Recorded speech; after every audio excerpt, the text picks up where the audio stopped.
Welcome to my journey is for Allah, जिसमें हम अल्लाह के 99 नेम्स के बारे में जानेंगे। जैसे हम किसी इंसान को उसकी अच्छी खूबियों से पहचानते हैं, वैसे ही अल्लाह ताला ने अपनी पहचान के लिए हमें अपने खूबसूरत नाम अता किए हैं। हर नाम अल्लाह की सिफत बयां करता है। पहला नाम है अर्रहमान, यानी वो ज़ात जिसकी रहमत बनाई हुई उसकी हर मखलूक पर है, चाहे वो इंसान हो या जानवर हो।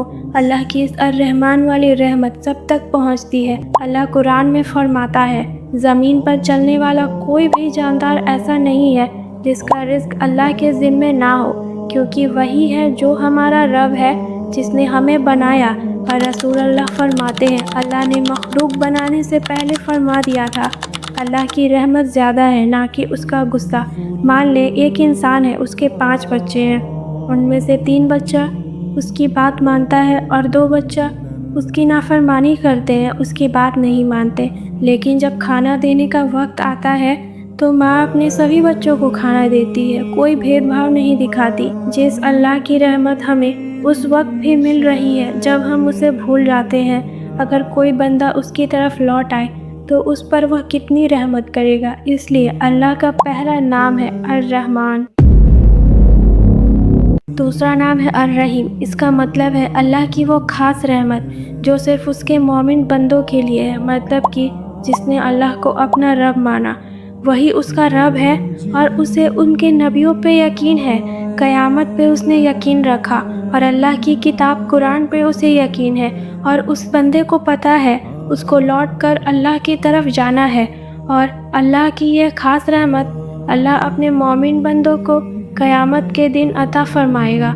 और रसूल अल्लाह फरमाते हैं, अल्लाह को अपने गुनहगार बंदों की तौबा से बहुत खुशी होती है। मान ले एक रेगिस्तान है, उसमें एक इंसान तन्हा सफ़र कर रहा है और उसके पास उसका ऊँट है और उसी ऊँट पे उसका सारा खाना पीना मौजूद है और वो किसी दरख्त के नीचे आराम करने के लिए लेट गया।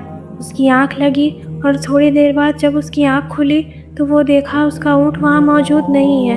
उसने हर जगह ढूंढा, फिर उसका ऊँट जब उसे नहीं मिला तो वो हार मानकर मौत का इंतज़ार करने लगा और उसी पल उसका ऊँट वहाँ पे वापस आ जाता है। रसूल अल्लाह फरमाते हैं, जितनी इस शख्स को खुशी हुई है ऊँट के मिल जाने से, उससे कहीं ज़्यादा खुशी होती है अल्लाह को किसी बंदे की तौबा करने से।